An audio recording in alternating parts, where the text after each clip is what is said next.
diretamente dos estúdios Adailton Tibúcio Pictures.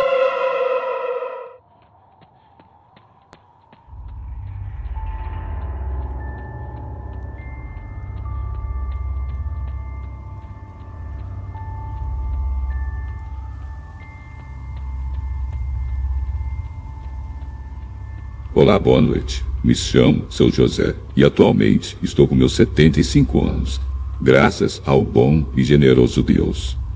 Atualmente moro em Bragança, no Pará. O caso que eu vou contar para você aconteceu comigo quando eu tinha uns 25 a 30 anos. Como não posso escrever porque nunca fui à escola, pedi para o meu neto escrever. Pois, vamos ao caso. Nessa época, eu trabalhava apanhando açaí. Quase todos os dias ia à mata atrás do fruto. E algumas vezes até me arriscava e entrar em propriedades privadas para poder apanhar o fruto. Eu sei que isso era errado, mas eu, nesse tempo, tinha mulher e ela já estava para ter em mim. Então, em uma certa manhã, eu saí rumo a umas terras de uma fazenda, que o dono era bem conhecido por ser uma pessoa muito boa e que não se importava se alguém fosse até lá colher os frutos. Já o seu filho tinha fama de ser brigão e mal encarado, e por trás das costas do pai dava a ordem ao vaqueiro para açoitar quem é que fosse pego pelas terras dele. Eu, que sempre andei pelas terras sem nenhum problema algum, não ligava para o filho brigão. Eu estava lá na mata quando ouvi galopes de cavalo. Como já sabia que poderia ser os vaqueiros da fazenda, preferi esconder as coisas que estavam comigo e subir em pé de açaí e ficar lá em cima e observar ao redor. Quando vi, eram os vaqueiros do filho do dono. Ele vinha por uma das veredas que o gado andava. O vaqueiro vinha falando. Eu vi, patrãozinho, ele pulando a cerca do terreno e indo até a mata. Eu vi. Ele entrou por essa vereda e foi mata dentro. O filho brigão rapidamente falou: "Você viu quem era?" O vaqueiro disse: "Não tenho muita certeza, mas acho que é um rapaz que mora a alguns quilômetros aqui da fazenda." O filho brigão disse: "Então vá por essa vereda que eu vou pela outra. Se você ver ele, grite e me chame. Bora dar uma coça nesse infeliz, para ele aprender a andar nas minhas terras." Eu fiquei ouvindo aquilo e me subiu logo um desespero e medo de morrer, já que estava ali sozinho, e se algo me acontecesse, ninguém iria saber onde eu estava. Peguei as minhas coisas e fui saindo pela mata fechada, onde eu sabia que os cavalos e os dois não me achariam. Varei na beira da cerca. Isso já era 1h da tarde. Assim que cheguei em casa, contei para minha esposa o ocorrido e já imaginava que alguma hora alguém podia ver e tirar alguma satisfação, ou perguntar se era realmente eu que estava nas terras da fazenda naquele dia. Passado alguns dias, eu parei de ir àquela fazenda. O receio do filho do dono me pegar por lá. Comecei a ir para uma mata mais distante da fazenda, onde ninguém era dono, ou se tinha algum, não andava havia muito tempo. Cheguei na mata e guardei a bicicleta, e entrei mata dentro. Quando estava voltando, eu ouvi alguns passos na mata, e rapidamente me escondi. Quando olhei perto de uma árvore, o filho do dono da fazenda. Na mesma hora, o meu sangue gelou. Fiquei me perguntando como ele sabia que eu estava ali. Como ele sabia que eu tinha entrado ali naquela mata, sendo que eu tinha ido por uma estrada totalmente diferente da entrada que passava na frente da fazenda. Diferente da outra vez em que eu vi o vaqueiro.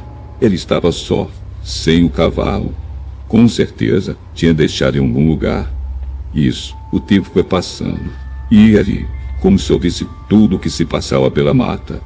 Mata essa que estava num absoluto silêncio, que eu não entendi o porquê de estar assim. Ele ficou por ali 1h parado. Eu, precisando ir embora, mas ao mesmo tempo, com medo dele perceber minha presença e fazer alguma coisa comigo. Foi quando o filho do dono da fazenda entrou mata dentro. e eu fiquei me perguntando o que ele estava fazendo ali, ou se realmente estava atrás de mim.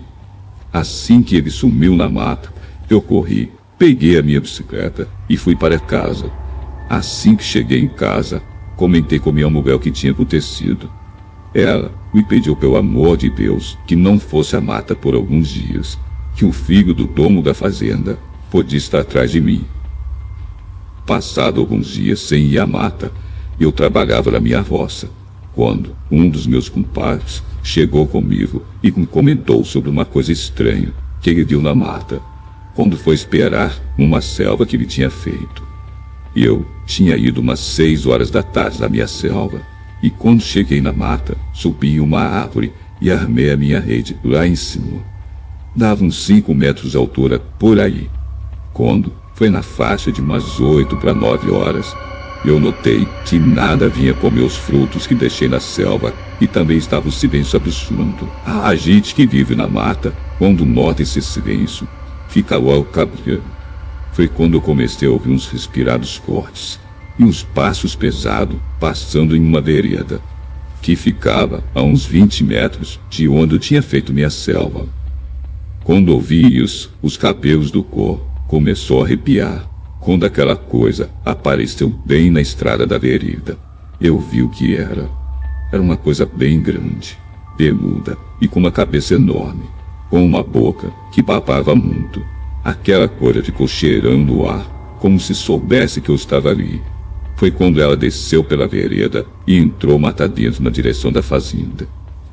Quando o meu compadre me falou isso, eu fiquei pensando e perguntei para ele o que achava que poderia ser. Ele me disse que não sabia exatamente, mas tinha uma suspeita que podia ser um lobisomem. Mas não era algo certo o que ele tinha visto, pois estava muito escuro. Mas ele disse que por precaução não iria por uns dias à mata, principalmente à noite. Em uma manhã, a minha mulher pediu para minha mãe ir a uma taberna no vilarejo, comprar alguns mantimentos. Quando cheguei lá, encontrei o filho do dono da fazenda, bebendo com mais 2 vaqueiros. Passei direto e peguei meus mantimentos. Quando já ia embora, o filho do dono disse: "Ei, rapaz, cuidado quando for invadir as terras alheias, que pode pegar bem mal para você." Nessa hora que ele falou isso, começaram a rir. Eu, que nunca fui o homem de mexer com ninguém, mas também nunca fui de levar desaforo, na mesma hora falei que eu não tinha medo dele, e que, assim como ele era homem, eu também era. O filho do dono da fazenda se levantou e puxou uma faca da cintura, e como eu sempre andava armado, também puxei a minha. Foi quando os que estavam ali pediram para parar, e eu fui saindo para ir embora, quando o miserável do filho do dono falou: "Você vai ver, eu sei onde você mora, e sei também que você é que andava nas minhas terras. Teve sorte naquele dia na mata, mas me aguarde, que da próxima vez você não terá a mesma sorte." Eu fui para casa bem preocupado com as ameaças do infeliz. Alguns dias se passaram e minha mulher precisou ir à cidade fazer uns exames e ficou por lá mesmo na casa de sua mãe. Passei a manhã no roçado e quando foi lá por umas 11 horas, cheguei em casa, dei de comer aos animais e fui na taberna beber uma pinga e encontrar uns amigos de infância. Um de meus amigos me convidou para um aniversário que seria de sua filha. Bebemos, comemos por lá e eu já ia embora, quando ele pediu para que eu ficasse por lá mesmo, que tinha onde eu ficar. Eu falei que não precisava, pois amanhã cedo eu teria que pegar o pau de arara para ir buscar minha mulher. Então fui andando pela escada de chão batido. Isso lá eram umas 11 horas da noite, quando de longe vi alguma coisa vindo andando, tudo desengonçado. Eu fiquei observando aquela arrumação e entrei para a beirada da estrada e me escondi numa moita.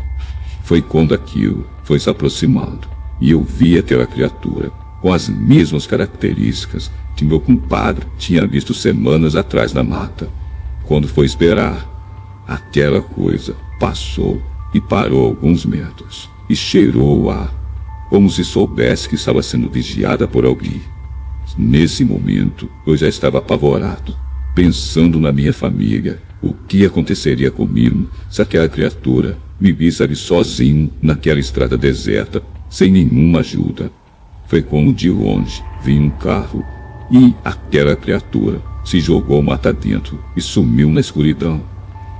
Eu fui para o meio da estrada e pedi pelo amor de Deus que o carro parasse, que eu precisava de ajuda. O dono do carro imediatamente parou e perguntou o que eu tinha. Eu, meio que sem poder falar, disse que tinha visto o diabo e que, por favor, que ele me tirasse dali. O rapaz pediu para mim entrar no carro e me deixou em casa. Passei a noite sem pregar os olhos. Quando amanheceu, eu fui para o roçado e lá pelas 10 horas, um rapaz que tinha um roçado próximo ao meu chegou e me disse que minha esposa não poderia vir hoje, porque a sua consulta seria remarcada, junto com alguns exames que ela precisava fazer. Passei aquele dia todo pensando na criatura que vi, matutando comigo mesmo se ela tinha me visto, ou qualquer outra coisa do tipo. Aquele dia passou rápido e logo a noite chegou. Eu estava em casa, isso por volta de umas 8 horas da noite. Quando ouvi os animais no quintal, eles ficaram assustados. Na mesma hora, veio na minha cabeça a criatura que vi na estrada.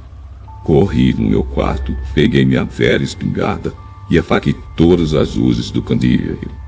Foi quando os olhos se acostumaram com a escuridão e eu olhei pela fresta da janela e vi, embaixo de um pé de mangueira, aquela mesma criatura da noite anterior. Era assim, um maldito lobisomem. O lobisomem passou toda a noite andando pela propriedade. E às vezes chegava perto da casa e às vezes corria atrás de alguma criação, mas não ousou me atacar. Pela madrugada ele se foi. Quando saí pela manhã, fui conferir o estrago que ele tinha acabado de fazer. Os meus 2 cachorros estavam mortos e algumas galinhas e patos mortos pelo quintal. Eu não sabia o que fazer naquela situação. Quem acreditaria em mim se dissesse que um lobisomem tinha atacado meu sítio naquela noite? Passei a manhã toda reparando que foi destruído e enterrei o que sobrou dos meus animais. Sem falar o que aconteceu naquela noite para ninguém, fui até a casa do meu compadre e pedi 2 bufetes. Bufetes, para quem não sabe, é tipo como se fosse uma espingarda, que você coloca na mata com uma linha esticada. Se algum animal cair, acaba sendo morto. Peguei 2 daquelas armas. Quando foi umas 5 da tarde, armei e em pontos eu sabia que a criatura viria. E esperei naquela noite. Eu estava com muito ódio por causa da perda dos meus queridos animais e estava decidido aquela noite que acabaria com aquela coisa. Quando foi umas 10 horas, os animais no galinheiro ficaram agitados e eu já sabia que era o maldito lobisomem que estava chegando. Foi quando ouvi o primeiro disparo e a criatura urrou de dor. Foi quando abri a janela e atirei nela outra vez. Ela caiu pro lado, mas levantou correndo e foi correndo na direção da outra armadilha, que esperava na mata. Foi quando a criatura foi atingida por um terceiro disparo e caiu ali no chão. E carreguei a espingarda e atirei mais 2 vezes. Mas o lobisomem conseguiu sair correndo e se foi mata dentro. Pela manhã, fui buscar minha esposa e contei tudo a ela sobre o que tinha acontecido esses dias. Ela passou fome. Pela tarde, estava cortando algumas madeiras no quintal de casa, quando meu compadre chegou falando que o filho do dono da fazenda tinha sido encontrado baleado e quase morto dentro do curral da fazenda, e imediatamente foi levado para um hospital na capital. Depois que meu compadre me contou aquilo, se encaixou tudo na minha cabeça. As ameaças do filho do dono, a ida dele na mata naquele dia, e o lobisomem que veio atrás de mim, alguns dias depois. Fiquei sabendo que o filho do dono da fazenda tinha vindo a falecer depois aos tiros. Eu nunca falei o que havia acontecido para ninguém, além de minha esposa. Alguns meses depois, ela teve o neném e viemos morar em Belém do Pará. Bom tempo. Diretamente dos estúdios Adailton Tiburcio Pictures.